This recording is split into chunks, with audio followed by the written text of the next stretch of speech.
na bëhet qefi që keni ardhur dhe erdha rastësisht. Tema është për shkrirjen e bashkisë.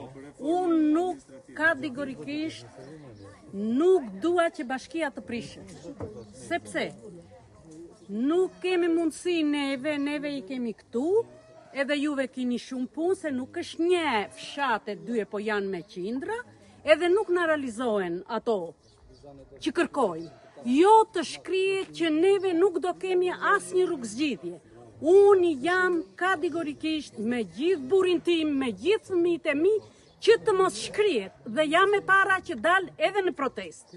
Për këtë gjë, edhe juve nuk ju njoh, kryetari i bashkisë të Maliqit është një njeri ndershëm, i shkëlqyer dhe ka punuar shumë për këtë vend.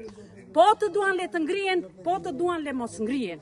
Si e ka bërë pallatet, si e ka bërë pjesën poshtë, atje poshtë që ishte kënet ka ndajtur unë, edhe balta ishte gjerë në gjuhët, atje shtruar.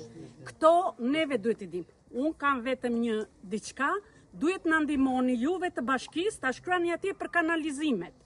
Se na tha kryeministri që të bëni shtëpinë në për vendet rurale, edhe neve të gjitha i quam vetë, tashi për kanalizimet nuk kemi mundësi. Mund të blejmë ato tubat, po të tjerat të na vinë. I kam thënë dhe asaj zonjës, na mirëpret dhe është shumë e mirësh. Për shkrirjen e bashkisë, kurrën e kurrës. Për këtë jemi sot në këtë takim. Jo, zotëri, ç'është kjo të shkrihet bashkia? Si të shkrihet? Faleminderit.